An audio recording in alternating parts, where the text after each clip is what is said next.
We're starting to light up like a Christmas tree here, people. Just had the ABS warning light come on and the passenger airbag, or maybe my airbag light come on. That's a bit nerve-wracking.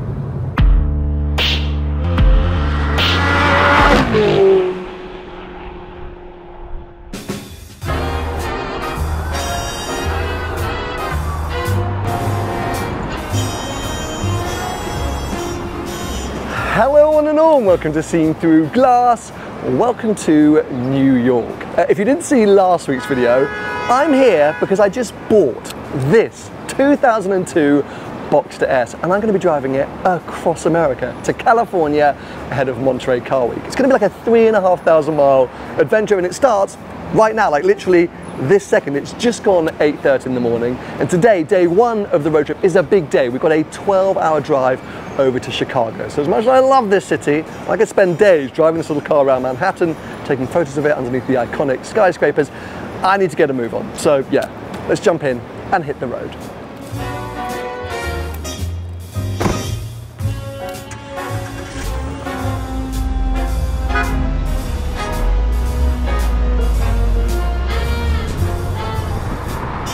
I had definitely forgotten how busy and hectic American highways are. I'm like, oh! It could be the jet lag that's making it all a bit overwhelming. I literally landed here in the US yesterday and yeah, so far I'm holding on for dear life. But this is not the first time that I've traveled across America. There was of course 2019 during Drive the World, my big round the world adventure. I took my 911 Carrera T from the west coast to the east coast. But we really zigzagged our way across the country. We even popped into Canada. It took us like 3.5 months, but it was spectacular. But also when I was like 19 or 20, I took a Greyhound bus from New York to LA. It was one of the worst, but also best experiences of my life. The memories that me and my friends have of that trip are special, but I would never do it again. Can you even still do it? I think the Greyhound bus is no longer a thing, is it? Anyway, this trip is going to be somewhere in between. Give myself about 10 days to get to California. It's pretty quick, but hopefully enough time to still enjoy myself. The main focus is to get west as quickly as possible. I'm sorry, East Coasters. I love this part of America, but for a road trip, it's still like when you get to Colorado and then further west than that, the scenery, the roads, the topography, the landscapes, it's all just incredible and unlike many other parts of the world. So yeah, that's the biggest. That's why I'm doing this big slog today. I want to get some miles under the belt, get used to this car, familiarize myself with US driving, which as I say, is hectic, and try and get west. It doesn't mean I'm going to miss out on some places that I'd like to go, Niagara Falls, Indianapolis, Detroit, etc. But it is what it is. It's just an excuse to come back and do this all again one day.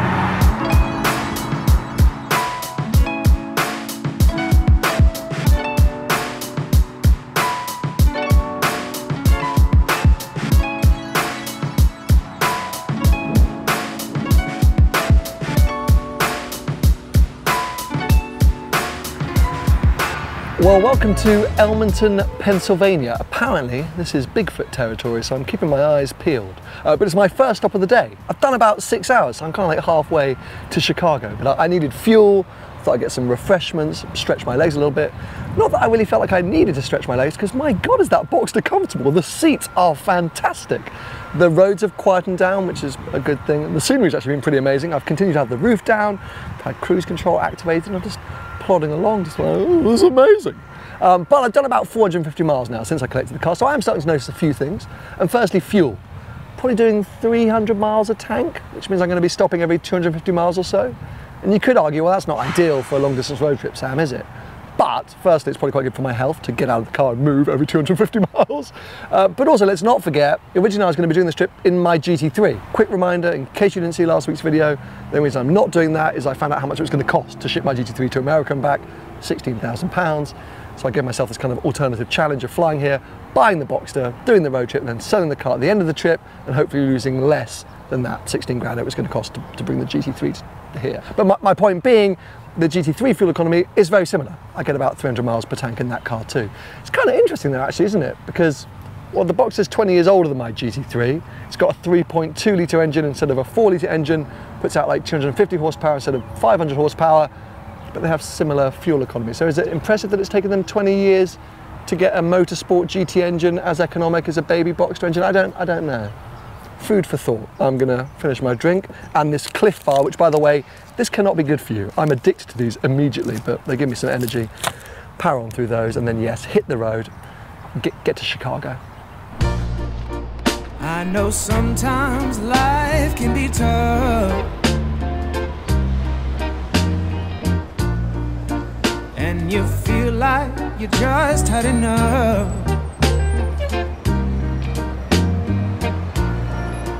When you're thinking everything is gone wrong, just remember that I'm here to cheer you on. Yeah. Well, 12 hours and 45 minutes later, here I am in Chicago. You know what? Bit of a slog today, but it's been way better than I thought it was going to be. Tomorrow morning, I'll give you a breakdown of exactly what I'm doing, where my route's going, but I need to go and eat because I've literally survived today on Cliff Bars. And whilst they are good, that they don't really hit the spot. So I think I'm off to get a pizza.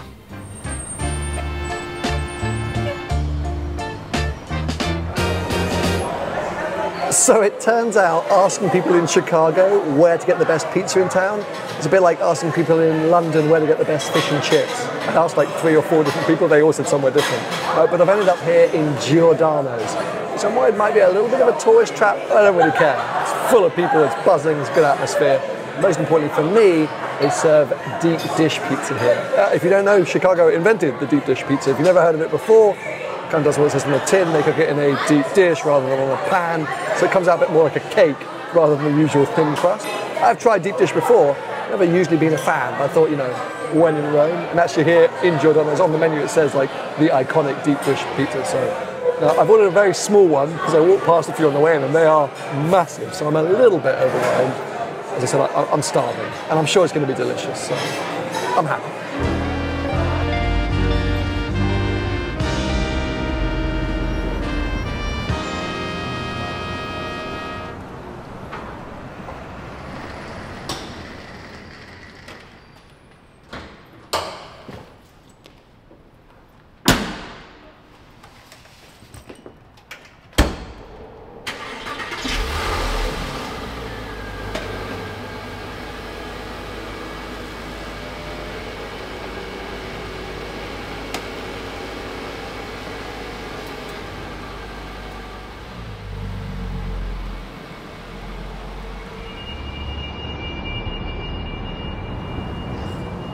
Well, good morning. Welcome to day 2 of my road trip across America. I'm sadly already leaving Chicago. I think I said yesterday I've given myself like 10 days to do this road trip, but I got that wrong. So when I get to California, I'm spending a couple of days in LA before heading to Monterey Car Week. So the actual road trip itself is only like 6 or 7 days. It's pretty quick. And we're pretty much doing a straight line across the country. At least that's what we've done so far. Yesterday, New York to Chicago, dead straight. Today we continue on to Omaha. It's probably another 7.5 hour drive. Then tomorrow, continue on to Colorado. After that, I'm doing a little bit of zigzagging, but we're pretty much going as the crow flies because that is the quickest way. Today I'm determined to do a little bit of sightseeing because yesterday there was that big slog. Today's a little bit of a shorter drive. I want to check some stuff out, which is why I'm taking the scenic route out of Chicago. And so whilst we are just covering miles today, there are some potentially interesting stops along the route, so we'll try and check those out. But Chicago's a very cool city. I like American cities. Look at this. It's just the scale whilst in this little tiny Boxster.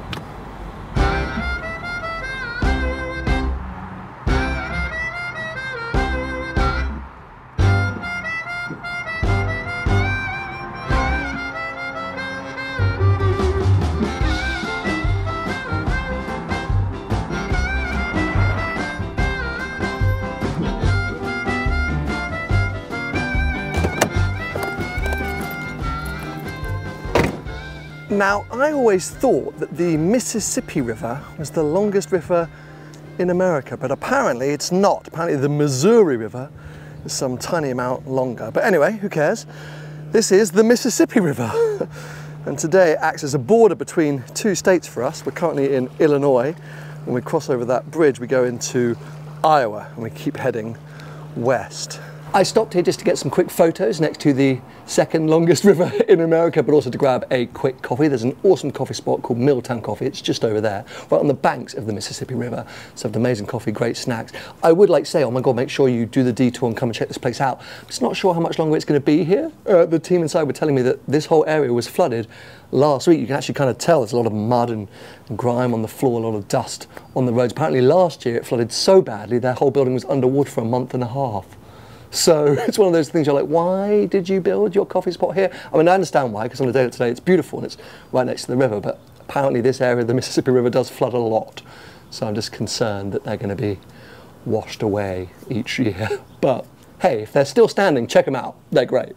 Anyway, let's get some photos before we move on.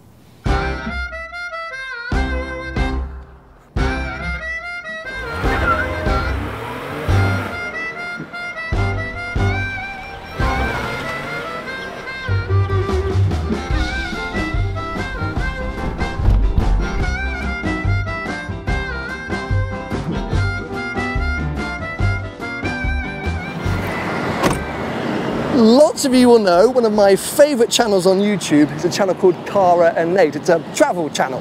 And a few years ago, they spent 24 hours with their van at the world's largest truck stop. Actually inspired me to do something kind of similar in the UK with a Rolls-Royce Ghost. Well, anyway, today I am back at the place where Cara and Nate filmed that original video, the world's largest truck stop. This is Iowa 80, just off the I-80. That's the road that I and so many truckers are using to kind of cross America. So this place was created as the ultimate stop-off point. The list of like facilities and amenities, it's endless. I think the main building is like 100,000 square foot. There are thousands of truck parking spaces. There's a truck wash next to it, a little dog wash booth, because apparently loads of truckers in America travel with their pets, which I love. It's like 4 different restaurants. There's a dentist, there's a hairdresser, there's a chiropractor, there's showering facilities. It goes on and on. We're going to dive in 2 seconds. God knows what I'm going to eat, but I just want to check this place out because it is only America could do this, but I'm so excited to be here. It's wild. Wild really is an understatement. Iowa 80 opened in 1964 as a simple truck fuel station, but it just kept growing and growing until one day they realized it was the biggest in the world, and now it's determined to stay the biggest. I mentioned the 130,000 square foot main building. Well, it features a massive department store on the lower floor dedicated to all things truckers. You can buy exhaust pipes for your truck, beds to sleep in your truck, musical instruments, TVs, steering wheels. I mean, you think of it, they have it. I mean, there's a truck inside the showroom. There's the trucker's loft, which has a cinema, chiropractor, and even a dentist. And then upstairs, there's 5 different restaurants and a huge shop, which sells everything from DVDs to cowboy hats and samurai swords. Yep, samurai swords. Then there's also the Iowa 80 Truck Museum, which is totally free to visit. There's a huge array of vintage trucks, and I fell in love with this Jeep Golden Eagle and also this old Coca-Cola truck. I mean, this place couldn't have felt more American, but I loved it. What a wild place. I've got to be honest. I think if I was here with more suitcases or in a bigger vehicle, I would have bought a lot of that tat. I mean, it's all awful, but kind of amazing. My wife Vicky would have killed me. So I'm like, let's get these furry slippers, let's get the frog slippers. Lots of slippers I would have liked. Anyway, I did actually get this, which I was super excited about, Bluetooth FM transmitter, because the sound system in this car is really good, and I've been enjoying the radio, but because I've been traveling and driving in and out of states and past different cities, I keep losing signal. So I've actually been using my earphones and listening to podcasts and stuff like that. I wanted to hook it up, but it's not been working. I just popped out to get the instruction manual to see if I can change the actual radio setting. Anyway, it seems to be a bit bust. I'm going to give it one more go. Super annoying because I actually want it to work. Still got about five hours to go today. I'm running way behind. It's 3:15, so I actually need to crack on. There was one other stop I wanted to make. Let's see how we get on, because I don't want to get to the hotel that late tonight. But yeah, Iowa 80's just been a little bit distracting. So hold on a sec, one more. By the way, you're not going to be able to hear that because I'm mic'd up, but some of these trucks just have the most outrageous exhausts.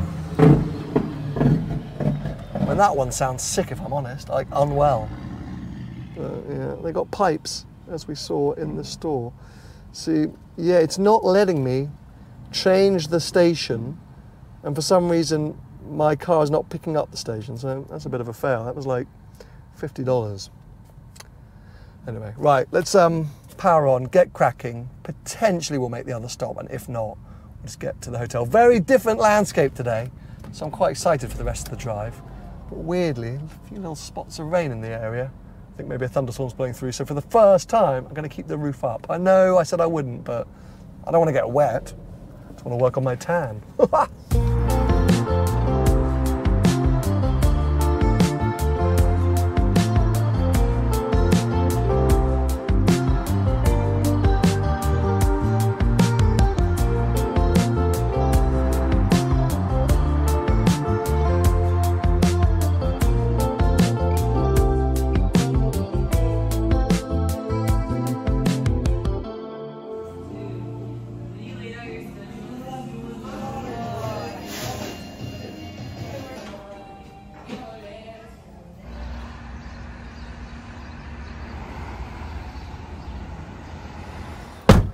Well, good morning.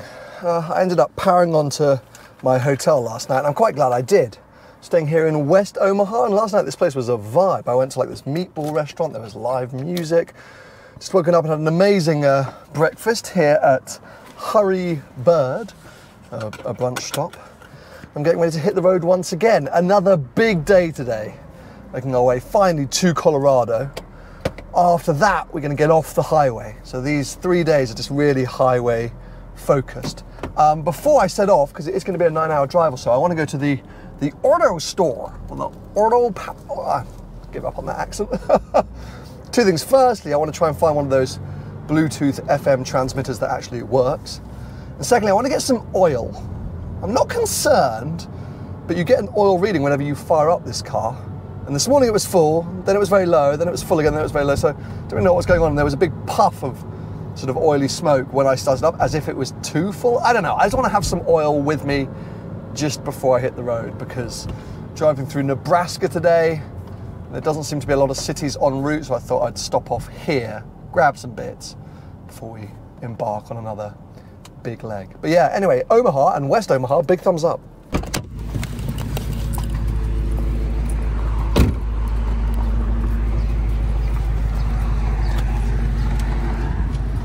Hi, how you doing? Now we need 0W40. Oh, well that went well, didn't it?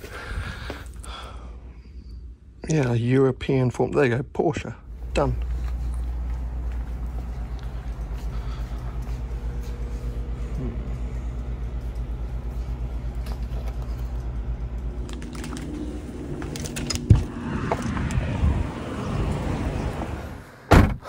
I might have just bought myself the world's most complicated Bluetooth transmitter. Let's see, let's open this thing up. I'm going to be a little bit more careful.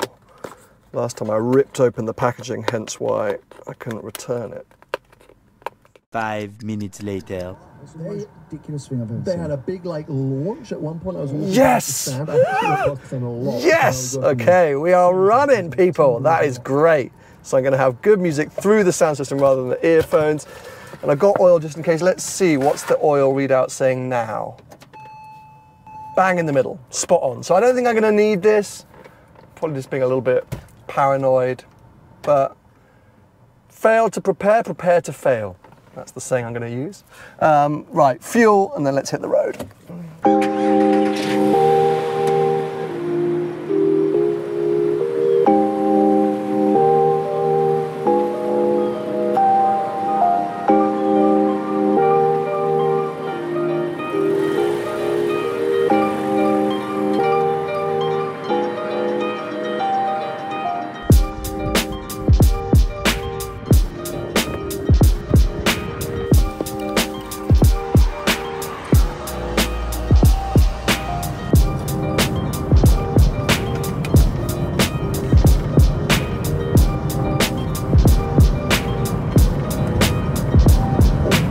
Welcome to Colorado. Finally, nearly 1,800 miles after I collected the car, I've made it to the point that I've been looking forward to most, because as I said earlier, you know, this first half of this trip, it's just been all highway miles, and it's been great. Today's felt tough because I don't know if you can see out the window, it's just a lot of just nothingness. Few trees, little wildlife, just, yeah. from here on, whilst the straight line does pretty much continue to LA, I am essentially going to be trying to take as many back roads as possible, exploring parts of Utah, Arizona, etc. And yeah, that I can't wait for. But anyway, I've still got about 3 hours to go to my hotel this evening, which I have to say is one that I've been really looking forward to. I thought if I'm visiting Colorado, I need to do it properly. We're headed to a ranch.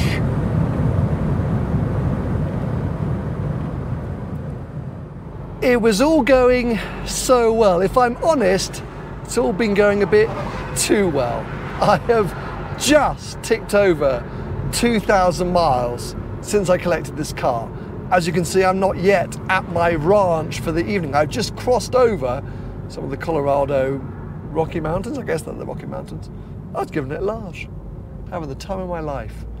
And as I was making my way down the hill, the battery light has come on. Actually, to be fair, the battery light came on as well as the brake and ABS light, but they quickly went off.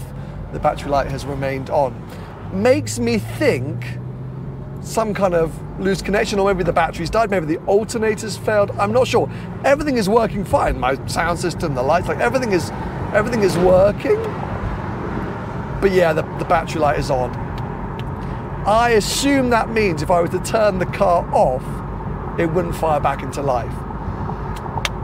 Luckily, I've just checked, about 30 minutes down the road from the ranch, there's an auto parts store. So I think I'm going to head there and maybe see if they got a replacement battery, or at least I think they'll have a jump starter pack. I feel like I'm safer getting there and turning things off than I am going to the ranch thinking, oh, I can get a jump start off someone. So yeah, the little Boxster, which had been doing so well, is not doing so great right now. And that is that a big storm cloud? There's some like fire smoke in the area. It has been all day actually, but that looks like rain. So let's see with this battery whether it'll let me put the roof up. That'll be a good test for it, won't it? We'll find somewhere safe to pull over, because you have to come to a complete stop to do the roof in this vehicle. This will be interesting. Am I about to kill the car? Head northeast on Lakota Trail towards Arrow Trail. Hold on, Sally Satnav.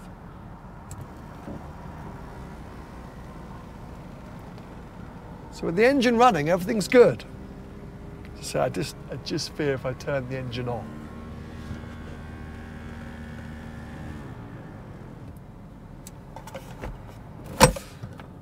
Right, to the auto parts store for the second time today. This time for a bit more of a dramatic reason.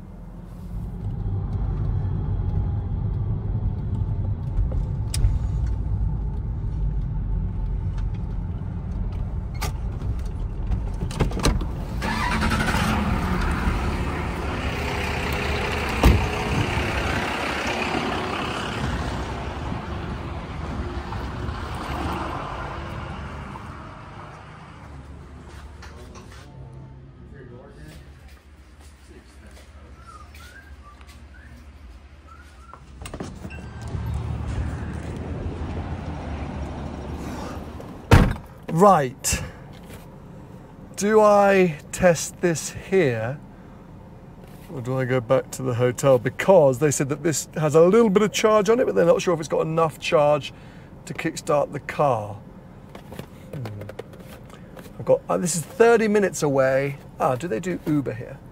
Because this is 30 minutes from my hotel. So if I get to my hotel, at least I can charge the charger pack. If the charger pack doesn't work for some reason, I guess I can always Uber here to get more parts. And what would those more parts be? Just, I guess, another battery? God bless America. Okay, there is Uber. So that's fine. I reckon hotel. Because I just don't want to be stranded here. If this is catastrophic and there's some huge issue, I at least want to be able to go to bed tonight. So we keep moving. I mean, the car is totally fine. I just think I know what's going to happen when we turn it off. So, back to plan A, to the ranch, at least now equipped with, theoretically, a jump starter pack. Okay. We're starting to light up like a Christmas tree here, people. Just had the ABS warning light come on and the passenger airbag, or maybe my airbag light come on. That's a bit nerve-wracking. I feel like this could make sense if it is all tied to the alternator and the battery. If we're I actually don't know what's going on now. It's starting to make me a little bit more nervous. I was chill until now. I don't know if it could be any fluid. 10 minutes, 6 miles to the hotel. I think I should have bought a new battery back there. I don't know if you can see, but the air conditioning lights are starting to fail. I think I'm having battery failure. Forget jump starter pack. I think I need a new battery. What do I do? Well, I'm closer to the hotel than I am back to the auto store, so come on, little car. Come on, little car. Please, please get me to the hotel, because then at least I can Uber to get other things. Lights off. Let's try and salvage as much power. Turn this off.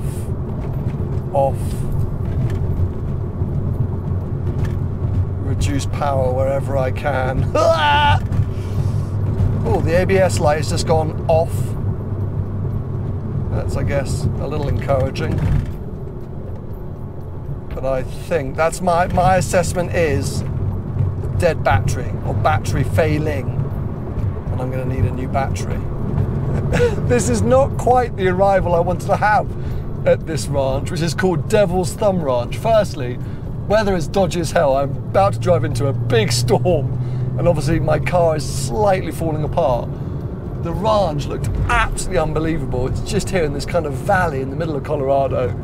We're about an hour and a half outside of Denver. And yeah, I'm just arriving in anxiety rather than in excitement. Right. I know exactly what is going to happen now, but engine off. Oh, we're moving. Key out. Are you going to fire back into life? Or should I try to lock and unlock? Is that too McLaren? Let's try a lock and unlock.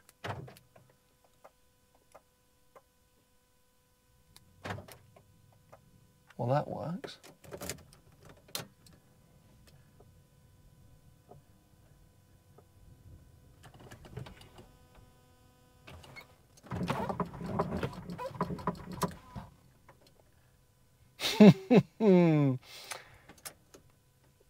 As I said, I did know that this was going to happen. It's a dead battery.